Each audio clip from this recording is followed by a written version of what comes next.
Story number 6. Do socialists have their own language? This is a story. The reason why it's at the top, and it's almost at the top of the pile, is because it has the potential to get you to understand government and how power is structured. The majority of the stories that made it in get you to understand the potential of what a human being can do when they have power and how they think. But people are starting to examine the language of people who have that mentality that basically says that the taxpayer money should be utilized in places where government is basically in control of everything or everybody's life. Basically like taking people's guns away. That's a very scary language from a government, or taking or giving taking away from one place and giving money to another group that has not been working hard, or hasn't or everybody should be paid equal money.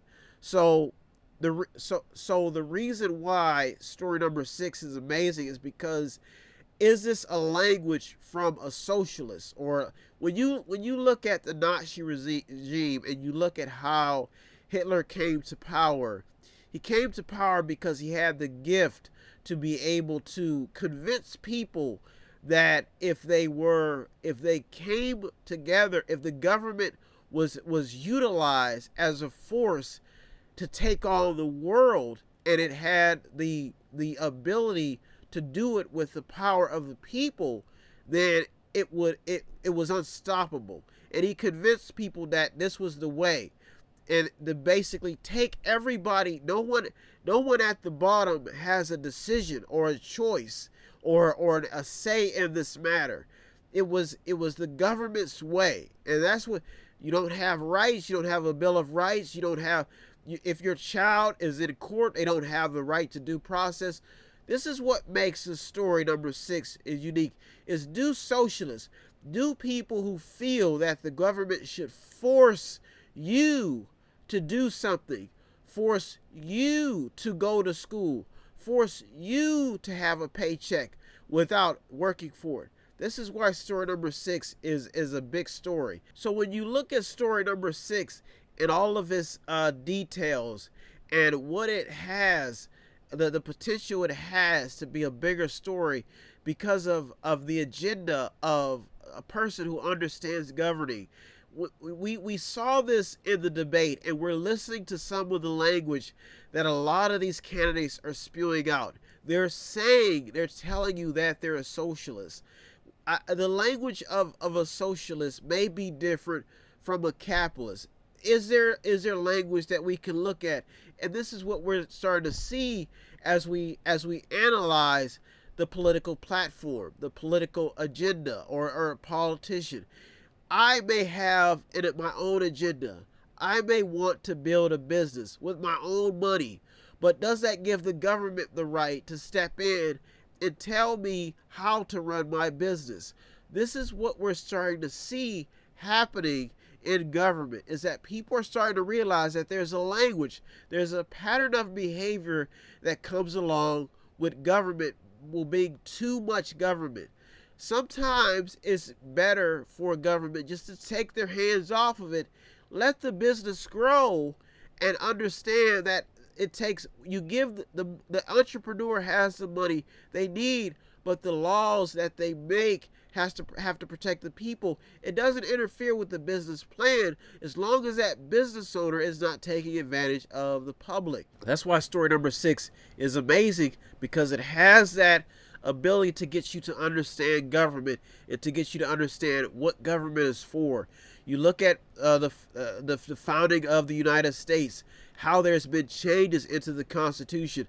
The living, breathing document has evolved over the years because people saw that there's a time and place for certain things, but there's never a time to where the citizens should be unarmed. It should be taken advantage of, and that's why story number 6 is a pivotal story, and it has that ability to grow, and that's why it almost made it to the top 2, because socialism, forms of government, capitalism, communism. How would you feel if you were not given the freedom to understand that if you're in a building and there's rust spots and the owner is beating you and telling you that if that rust spot is not clean, then your life is done? Would you rather be able to understand, to have a choice, to be able to have a learning process? Would you sit there and continuously, knowing that you're not getting paid enough and you don't have the correct hygiene, you don't have the correct the correct equipment to take care of it, you don't have the qualifications, and the government is telling you for their own good to go in and clean this facility, you don't even have the qualifications? This is what you have to understand, the difference between different forms of government, different forms of rule of law. And socialism is very different. They can tell a woman that demand, chop off a woman's head, declare that she has no rights. And this is the difference. This is why story number 6 definitely has potential to stay into the news, and this is why it's these stories this week have really been growing. But story number 6 definitely has potential. You're the Mediator. It'll be Brian Westford. It's my duty every week to give you the top 8 headlines and developing news stories, navigating the news just for you, keeping you informed, giving you the information that you need to stay informed, stay alive, stay on top of it.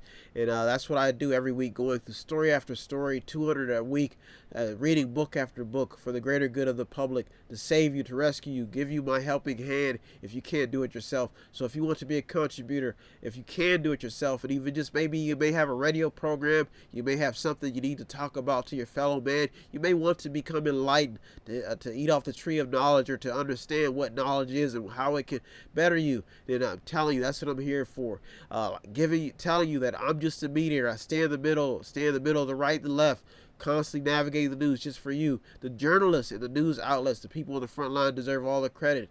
I just mediate. So if you want to help out my cause, help me out. It doesn't take much. I don't ask for much. All you have to do is visit www.method8inc.com, method8inc.com, where you can buy something, click on something, watch something, read something, or just sponsor a program. Every benefit counts. If you need help, then dial your operator. Have no fear, fellow citizens. The Mediator is here.